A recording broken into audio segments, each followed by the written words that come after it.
Sir CM Revanth Reddy గారు చేతపడి మాటలు 22A మీద వాస్తవాలు ఒప్పుకున్నట్టు ఆయన.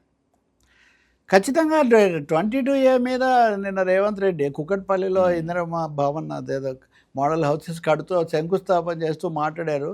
ఖచ్చితంగా ఒక అడుగు వెనక్కేశారు.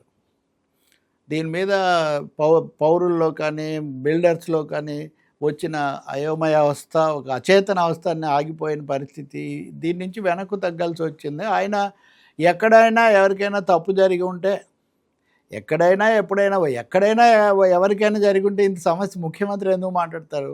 అదో పెద్ద సామూహిక సమస్యగా, సంక్షోభంగా, సంఘర్షణగా మారింది కాబట్టి అన్నీ తెలిసే ఆయన మాట్లాడారు. ఎవరికి జరిగినా మీరేమో ఆందోళన పడకండి. ఒక సర్వే నెంబర్లో ఏదైనా ఒక భూమికి సంబంధించి వివాదం ఉంటే ఆ సర్వే నెంబర్ మొత్తం ఫ్రీజ్ చేసే సీజ్ చేసే అవకాశం ఏమీ ఉండదు. దాని మేరకు మేము చర్యలు తీసుకుంటాము. ఈ విషయంలో ఎవరికి ఏకపక్ష అధికారాలు లేవు అన్నటువంటి మాట ఆయన చాలా స్పష్టంగా చెప్పాడు. ఒక ఉదాహరణకు 200 ఎకరాలు ఉన్న చోట ఒక స్థలానికి సమస్య ఉంటే అందుకని 22A మీద 22A మీద వెనక్కు తగ్గారు. కొంత పొరపాటు జరిగింది, ప్రజల్లో ఇది బెడిసి కొట్టింది అనే ఎదురుదెబ్బ వచ్చింది అనేది అయితే ముఖ్యమంత్రి స్వయంగా అంగీకరించాల్సి వచ్చింది. మీరు గుర్తించాల్సింది పక్కన పొంగులేటి శ్రీనివాసరెడ్డి గారు కూడా ఆ వేదిక మీద ఆయన కూడా ఉన్నారు. మా పొంగులేటి అన్న అని కూడా రేవంత్ రెడ్డి 1-2 సార్లు ప్రస్తావించారు. అందుకని 22A మీద ప్రభుత్వం వెనుకడుగు వేయటం మొదలైంది. ఇంకా అయితే కొంత ప్రాసెస్ అది ఉండొచ్చు, కానీ కీలకంగా ముఖ్యమంత్రి చెప్పిన సూత్రం సరైంది. ఒక సర్వే నెంబర్లో ఒక భూమికి ఏదో సమస్య ఉంటే మొత్తాన్ని మేము స్తంభింప చేస్తాము, రిజిస్ట్రేషన్లు చేయము, అసలు గుర్తించాము అనడం ద్వారా పౌరులను, కొనుగోలుదారులను చాలా కష్టాలు, ఇబ్బందుల పాలయ్యారు. మరి ముఖ్యమంత్రి ప్రకటన ఏమైనా వాస్తవ ప్రభావం చూపిస్తుందో? చూపించకపోతే అది మరింత నష్టం.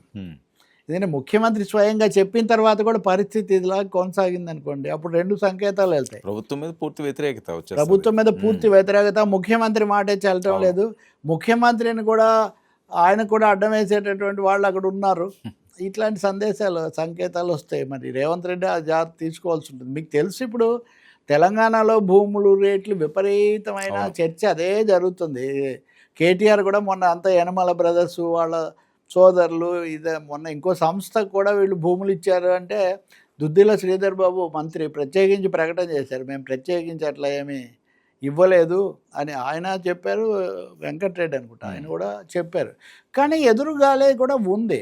నిన్న హఠాత్తుగా రాజగోపాల్ రెడ్డి చాలా తీవ్రమైన మాటలు మాట్లాడారు. ఏంటి ఇప్పటికీ ఆంధ్రోళ్ళ పెత్తనం ఏంటి? మీకు రాజకీయంగా ఏమన్నా ఉంటే రేవంత్ రెడ్డితో మీరు చూసుకోండి, కానీ ఆంధ్రోళ్లకు తెలంగాణ వాళ్ళకు కూడా ఏం సంబంధం అండి? పాలనలో మీ రాజకీయ వర్గాలు, మీ ఎవరెవరు ఏ వర్గము, ఎవరెవరికి సంబంధాలు ఉన్నాయి. మీరు బీజేపీలోకి వెళ్ళారు, మీరు అంతకుముందు చాలా మాట్లాడారు, ఓడిపోయారు, మళ్ళీ వచ్చారు.